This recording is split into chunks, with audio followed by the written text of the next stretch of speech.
দম মোর দম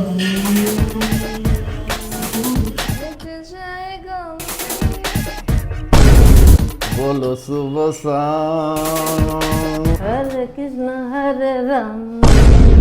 এখানে সবাই মিলে দাঁড়িয়ে কি মজলিস চলছে নাকি? হ্যাঁ, ওই কি একাই মজলিস করবি নাকি?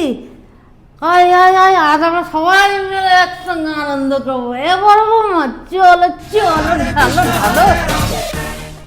এই এই এগুলো সব তোর প্ল্যান নাকি? হ্যাঁ, বাড়ির মেয়ে বউরা সবাই এখানে নোংরামি করছে আর এগুলো আমায় আমায় দাঁড়িয়ে দাঁড়িয়ে দেখতে হচ্ছে। এগুলো সব তোর চাল না? আমি সব বুঝছি। চুপ, একদম চুপ। আজকে আমরা বলবো আর তুমি শুনবে। ঠাকুরপোকে বলছো কেন কিছু? ওর কোনো প্ল্যান না, আমার প্ল্যান, আমার প্ল্যান। রোজ তুমি খেয়ে আসো, আমি সহ্য করি। আজকে আমি খেয়েছি, তুমি সহ্য করবে।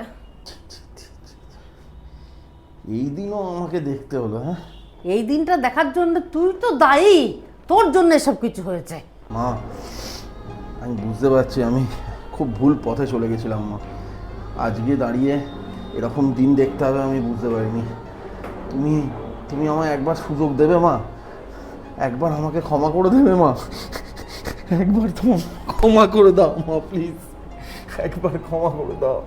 ক্ষমা শুধু আমার কাছে নয় রে, আগে তুই আমার দুই বৌমার কাছে ক্ষমা চা, তারপর তোর ভাইয়ের কাছে ক্ষমা চা, তারপর তোর বাবার কাছে ক্ষমা চা, যে তোর কাঁধে আমাদের সব দায়িত্ব দিয়ে আজ থেকে 10 বছর আগে ছেড়ে চলে গিয়েছিল।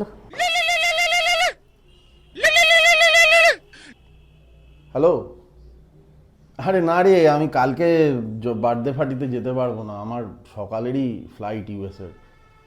না, কালই চলে যাব। কাল চলে যাবি মানে? কেন? তুই আমেরিকা থেকে একবারের জন্য এখানে আসিসনি? তাহলে এত বড় ব্যবসাটাকে দেখবে বল? কেন মা? যার দেখার কথা সেই দেখবে।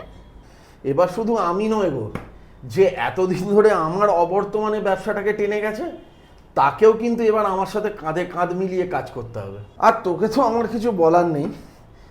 তুই যদি না হাসতিস তাহলে হয়তো আমি আমার নিজের ভুলটা বুঝতেই পারতাম না। চলে যাচ্ছিস যা, কিন্তু আমাদের ভুলে যাবি না।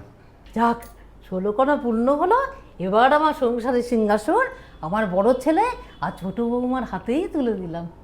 শুধু শুধু এত জল খেতে হচ্ছে।